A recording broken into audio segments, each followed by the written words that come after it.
Hi, everyone. Thank you so much for tuning in for today's Lunch Break Live. I am Miranda Wicker.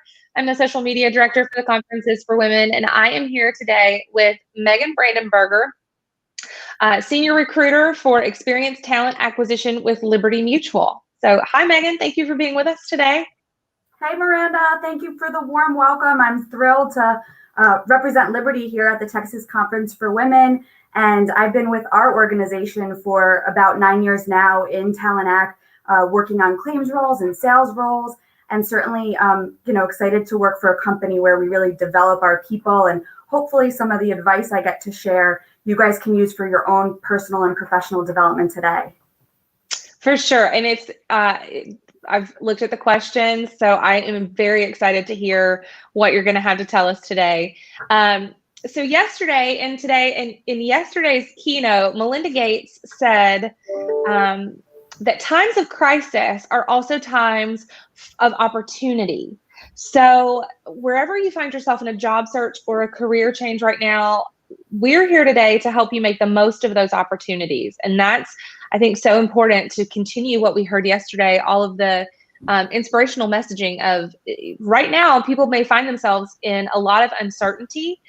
Maybe they're making a career change out of force.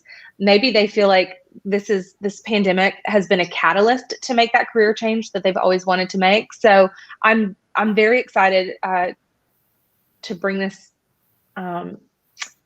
information to everybody today. If you have any questions, if you're watching right now and you have any questions for Megan, we are going to have a Q&A portion at the end.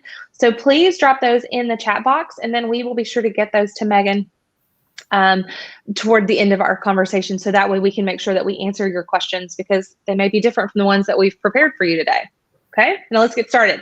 Megan, in a time of unprecedented unemployment, particularly for women and women of color, how can we get our resumes to the top of the stack?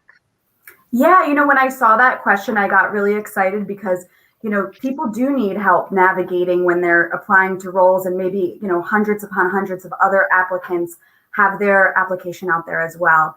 And I would say it starts a little bit before the resume, just doing some homework, researching what kind of companies in your area that are in line with your own core values that you'd actually want to consider and working at, and then kind of casting a net, seeing if you know anyone within those organizations, having some informal conversations, and making sure that they know when an opportunity comes up to put your name out there on their behalf, as a referral. And it certainly makes you pop and stand out a little bit more if you're referred by someone already having a great career at one of those companies. But when it becomes time to get that resume together, I would say just researching, reading that job description really well, and making sure that your resume reads as though you would be the perfect fit. So grabbing some of those action words, incorporating them into the bullet points of the work you're already doing. We found that about 80% of a recruiter's time when they're going through resumes is spent scanning those resumes for some of those same skills that they've put out there in the job post. So that's a great place to start, and certainly will make you stand out. Having that nice, concise resume, 1 to 2 pages, no grammatical errors, nothing with punctuation or formatting, being a little bit off. It doesn't hurt to ask a friend, maybe a couple friends, to give your resume a look before it's actually ready. So I would say it's kind of almost threefold. It's doing your homework, networking, and then making sure you tailor your resume to that job that you really are after. I think that was a great piece of advice that I got once from a recruiter was, you may have a magnificent work history, and it may be very long, but instead of, making the font smaller and smaller and smaller to get it all to fit, pick the job responsibilities that you've had in the past, tailor it, like you said, tailor it to the job that you're looking for, instead of trying to cram it all on there and just getting smaller and smaller and smaller in the font size. So that's a very, very great tip. So right now, women, again, like I mentioned previously, women are finding themselves sort of in this moment of, maybe they've been laid off, maybe they've been let go due to the pandemic, maybe they've been pressed to make a change for a while now, and again, they're seeing this as an opportunity to finally do that. So how do we translate the skills from one job that maybe in an unrelated field into the industry that we're trying to get into, and then communicate those skills to a recruiter? Yeah, and I think the communication to the recruiter part is certainly a piece of it. But I think that when you're looking to move industries, and we have a lot of people doing that right now, I'm a sales recruiter currently, and I've got a lot of folks from hospitality thinking that they want to change over to insurance.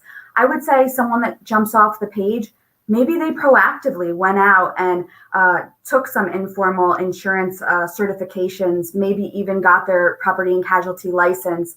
To me, that pops out. It shows me that they're truly invested in making this switch, and it's not just going to bridge the gap between, being unemployed and then finding a new opportunity. But I would say, if you're serious about moving industries, seek out a mentor in that space. Whether it's through your virtual network, getting out there on LinkedIn and picking someone's brain, asking them about designations you can get, or also asking them to maybe speak on your behalf within their company. Those things go a really long way. If you've got a passion for the industry that you're looking to hop into, a cover letter always helps. It's not always going to be apples to apples with the resume, but if you keep your eye on those action words in the job description, tailor your resume like you would for any other job, even though you're moving industries, and then put together a short cover letter talking about the research you did and why you're passionate about moving industries. That ties directly into the next question, because a lot of women take time off from their career to raise families, to care for ailing parents, maybe to care for a spouse, or maybe to care for themselves. Maybe they need to step back and take care of something else. And so a lot of times when we're re-entering the workforce, we have to choose a different career path or something that is related. So how do we explain those gaps in work history to recruiters and to potential employers? What's the best way to go about that? Yeah, and I talk to people really frequently about their resumes, and some people maybe they've got a recent gap. Some folks want to explain a gap that happened a while back. I would say be transparent, but you don't have to get too personal. As you said, there's so many reasons people step away from corporate America for a while. Share what you're comfortable with on the front end, but make your response more about what you've done to keep your skills sharp while you were away from the workforce, whether that's getting involved in community groups locally, whether you've done some personal development, professional development. Talk about that, and then talk about the research you did on the role that you're looking to be selected for, and why you're so excited about taking your knowledge to their organization. So I would say less time on all the reasons why and explaining the gap necessarily, high level, not too personal, and talking about the skills that you've developed while you've been away a little bit more, and then focusing on taking it back to the excitement on the job that you're looking at. I love that you mentioned volunteer opportunities, because I think that, when we take those breaks and we get involved in our community through PTAs or church organizations or other civic organizations, there are so many skills that we learn that do translate into that corporate America job. And so I wouldn't have thought to think about my volunteer opportunities as a way to sell myself for a job that I'm applying for, but there's so many skills that we learn just in soft skills of working with different groups of people that are really great to bring up when we're explaining that, which brings me to my next question. And we didn't plan this for all of these answers to flow seamlessly together. For anybody who's watching, it's just this conversation, everything is just flowing together so nicely. So I'm so excited. But, as women, we're taught probably from an early age not to talk about ourselves, and certainly not to talk about our accomplishments, which, is something that the data bears out that men don't have a problem doing. They don't have a problem sitting down and saying, here's why I'm qualified for that job, when they might not be. But as women, we often undersell ourselves because I think it's ingrained in a lot of us to not speak positively of ourselves, to not share those good qualities that we share or that we have and what makes us a fit for those jobs. So it's difficult to sell ourselves. So let's help women be a little more specific. When we're asked, by a recruiter, hey, tell me about yourself and what makes you a good fit for this job. How do we overcome that hurdle, and what specifically are recruiters looking for when they ask that question? Yeah, and when I read that question, I kind of took a step back, because here at Liberty, we're not going to leave you out there like that. We're looking for specific things when we do our interviewing, and we're looking to make it a comfortable space for both the candidate and the recruiter. So I really lead people through behavioral-based questions, where I've got specific questions for them about things that they've encountered in their career. I want to hear the actual situation they were in. I want them to feel good about sharing with me what they did in that situation, and then taking it full circle and kind of quantifying the results of, that experience and what happened as a go forward. But if someone does come at a candidate with a more broad question, I would say be careful of going down a rabbit hole of getting so nervous that you're just rattling off everything you've done from the time you graduated college till, current, because you're going to use that time in a way that's not super wise. You want to use that half hour that you have with the hiring manager or the recruiter in a, productive way. So they're getting to the bottom of what they need to find out for that opportunity. So I would say, focus on what you've done most recently, and then pull it back. And as you said about accomplishments, we love that. We want to hear about any recognition that folks have received. We want to hear about, anything that they've been able to do to, affect the bottom line of the organization. So stick with that. But take that breath at the end, don't go on too long, and see if the recruiter leads you to a new question that's a little bit more probing, because you're going to want to make sure that you answer all their questions without a doubt that you're the right fit for the job, rather than just rattling off what you've been up to for for your entire career. All right, we have some great questions coming in. So we're going to get to audience questions now. And this first one is a great one, because, just as we're taught as women not to talk about our accomplishments and to talk about ourselves, I think we're also, and I think this is like cultural, not just for women, but maybe also especially for women, we're taught not to talk about our salaries. So this first question is, I often get recruiters asking my salary requirement right off the bat during a screening interview. What's the best way to handle this to get beyond the first 5 minutes of the conversation? I would say a good way to redirect, because right now we can't ask folks, obviously, what they're earning currently, because we're hoping that will, help the wage gap within America. So across the country, we do not ask the question, what are you earning right now and what are you looking for? But we may ask, what are your requirements? Because we want to make sure that they saw that salary range within the job posting. If I were the candidate, I would, make them aware that you've done your homework and you saw the salary range, and that certainly would suit your needs. And stay high level. There's always room for some conversations down the road if an offer is presented and you've seen the range. Most companies are pretty transparent there. I know Liberty is. So it gives you some time to strategize, what you're going to talk through after the first offer is presented. All right. Getting into our virtual realm, because so many of us, we're working from home these days. A lot of us are working from home, and a lot of companies are pivoting to that, which means interviews are pivoting too. So what are the do's and don'ts of virtual interviews? You have me smiling, because I did have someone not really dress the part for a virtual interview, and, treated it a little bit more casually. I would say treat it like you're walking into someone's office. Find a quiet place in your home. Do the best you can with that. I know a lot of us are navigating kids doing a hybrid schooling, or a spouse also working from home. So do the best you can. We understand as recruiters, we're even going to have some uh-oh moments throughout our day with children and what have you. But, find a place you can concentrate, have it be quiet, well lit, dress, as I said, as though you're going into someone's office. And, I would say there's nowhere to go wrong there. Yeah, I'm going to just let you guys in on a little secret. I'm business from the waist up right now, and I'm definitely in my slippers. So yeah, but I think that you have to look the part, and so many of us just aren't getting, it's so hard to get dressed these days when we don't leave our house, but they're dressing the part. You actually feel, I think, more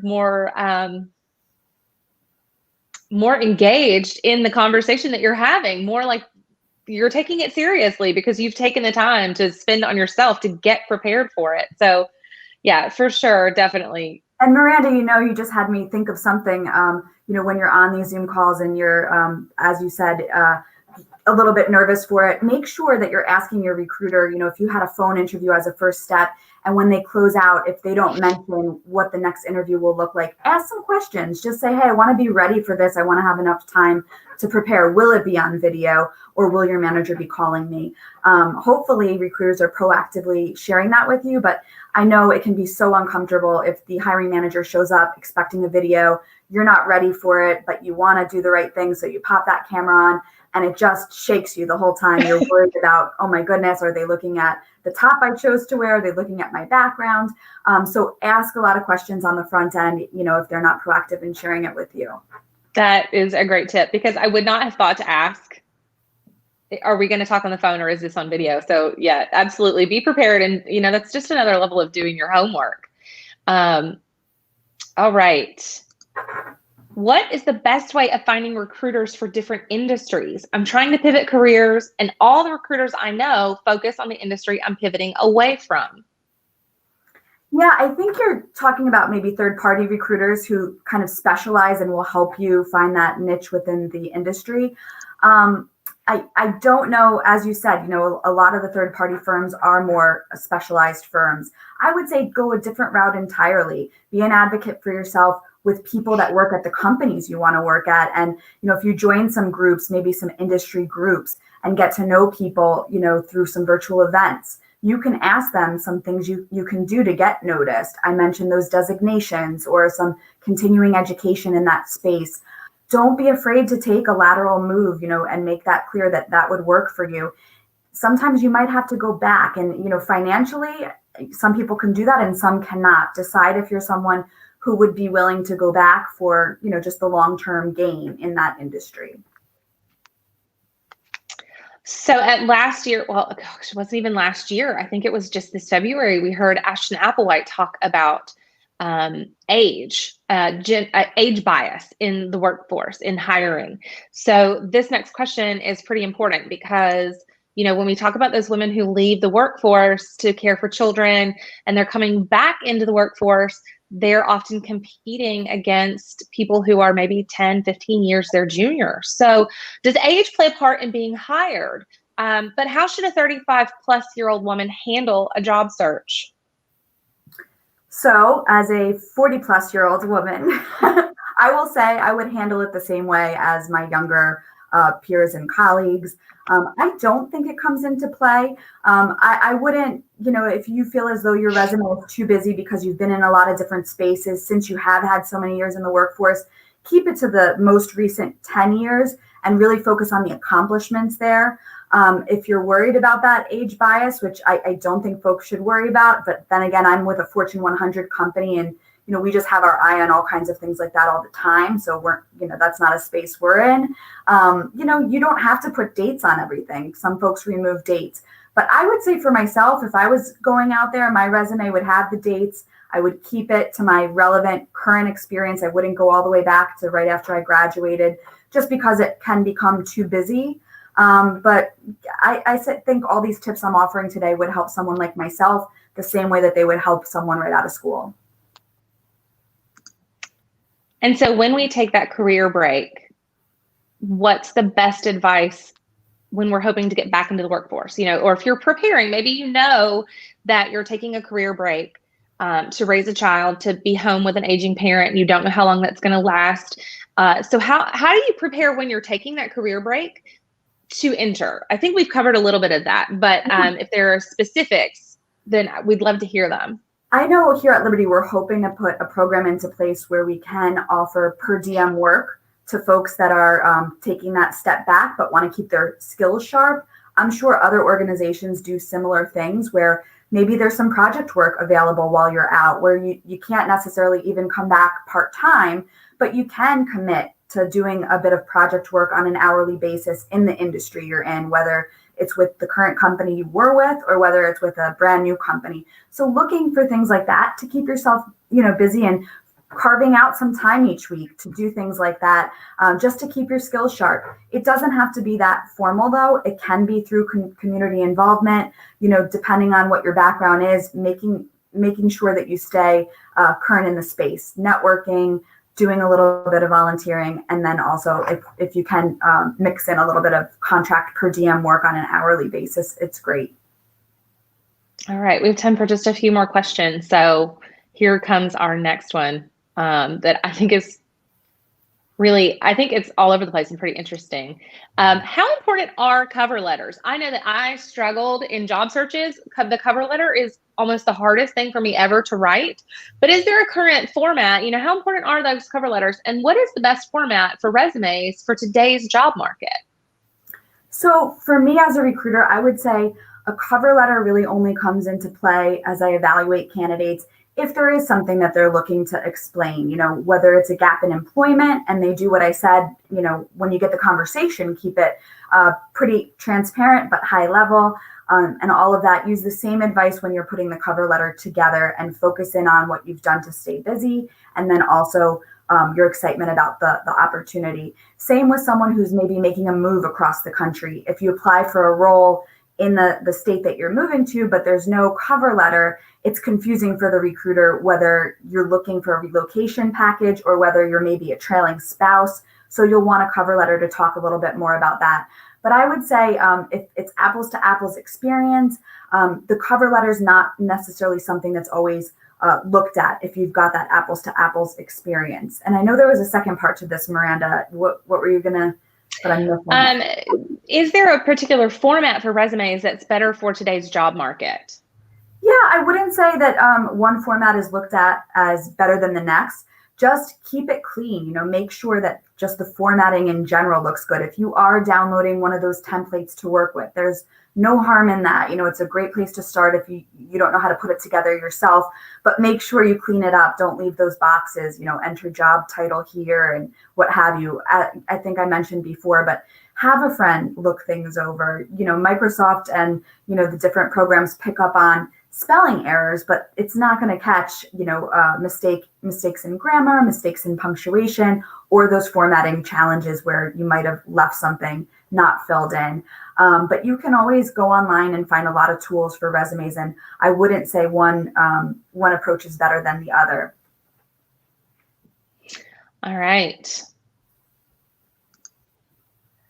Any advice for those of us who've been in the corporate world for a long time and aren't used to being empowered to ask for the salary we feel we deserve?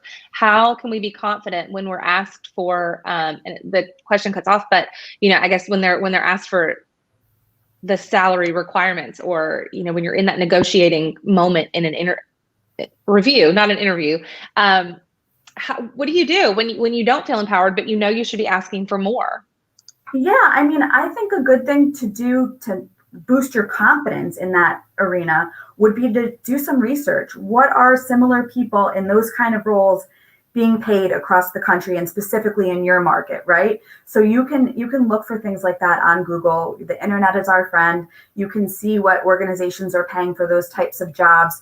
You already hopefully see the salary range, so just make sure it's realistic what you're asking for. And as it gets closer to offer, certainly you can say, I've done my homework. For a role like this, I'm interested in X, and I know your organization's range suits my needs there. So I'm very excited about that. But I would say just keep it positive, and maybe practice with a friend. Pretend that they're the hiring manager or the recruiter. The more you get used to presenting that and using the homework you did as one of the reasons, I think the more empowered you'll feel.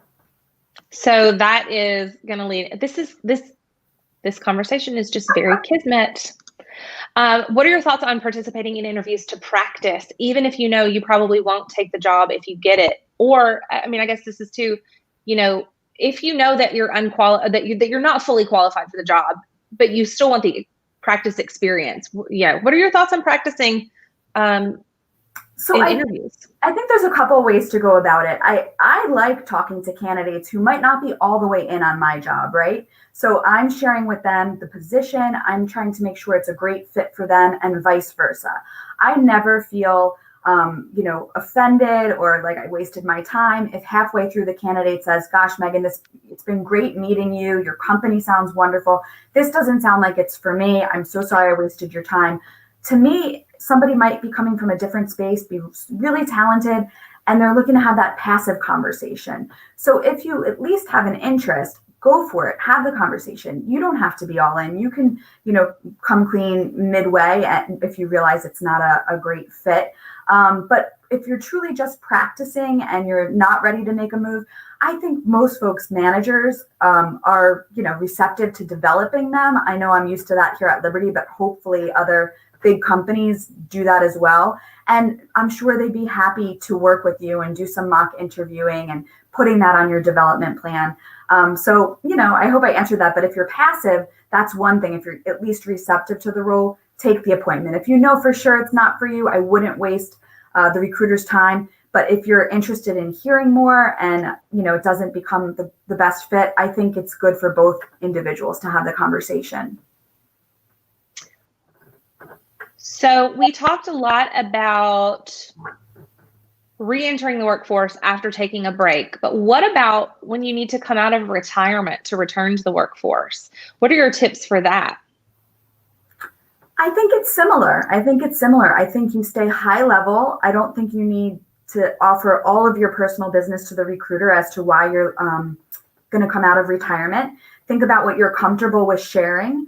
And keep it really upbeat around what you love about the role you saw posted, your previous background that you think would make you a great match, and maybe even talk about what you've been doing, during that gap, if you were indeed doing some development of yourself, networking, getting together with different community groups, whether it's Rotary clubs or Chamber of Commerce groups. Everybody loves to hear about that. All right, one more question about salaries. Because right now in this pandemic, salaries are variable. They're highly variable, particularly right now. So how to set our expectations to employers when they request our salary expectations? So you should be, hopefully you guys are seeing jobs posted with the salary range there. And I don't think they're too broad. I mean, maybe some mom and pop smaller organizations have them posted really wide, but I know for Liberty, we've got the range pretty realistic, with expectations. Make sure you're posting for things that really suit your needs and, from the beginning, right? But salary expectations, I mean, my advice there is to just, as I said, do your homework, see what folks are being paid in your area to do those kind of jobs. Evaluate yourself, self-reflect. What kind of skills do you have that make you someone who would be deeper into that range? And you can share that and share, I have my MBA, I have my certification for XYZ in this industry. So I'm looking for further into your range. I hope that works for you all. All right, last question, and then we're going to wrap it up. And this is a good one.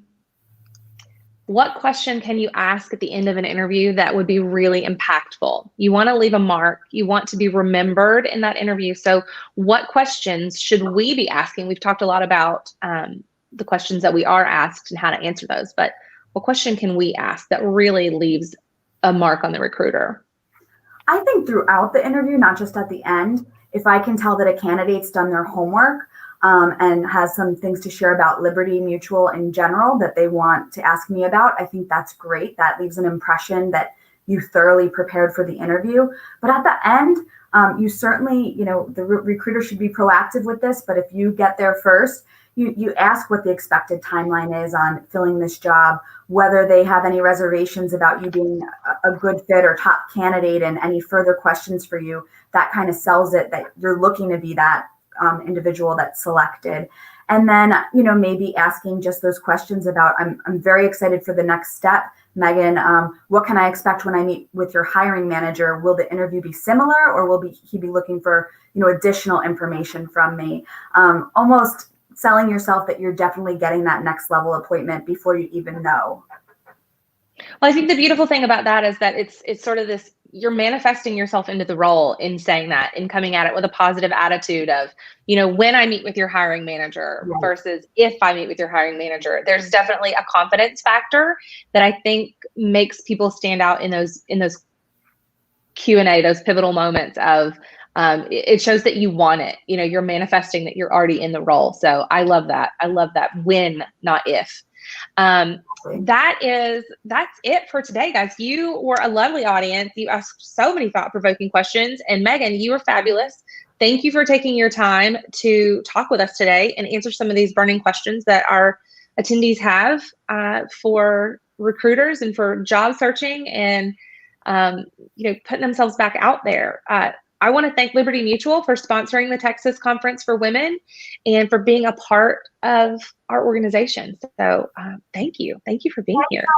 Thanks, everyone. I hope you all have some things to work with for your development. All right. So tune in on Monday. Speaking of resumes and development, on Monday, we are going to be here with Amanda Healy. She's going to teach us how to build a LinkedIn profile that will get you noticed. So you definitely want to be back here, same time, same place on Monday for our next Lunch Break Live. All right. Bye, everybody.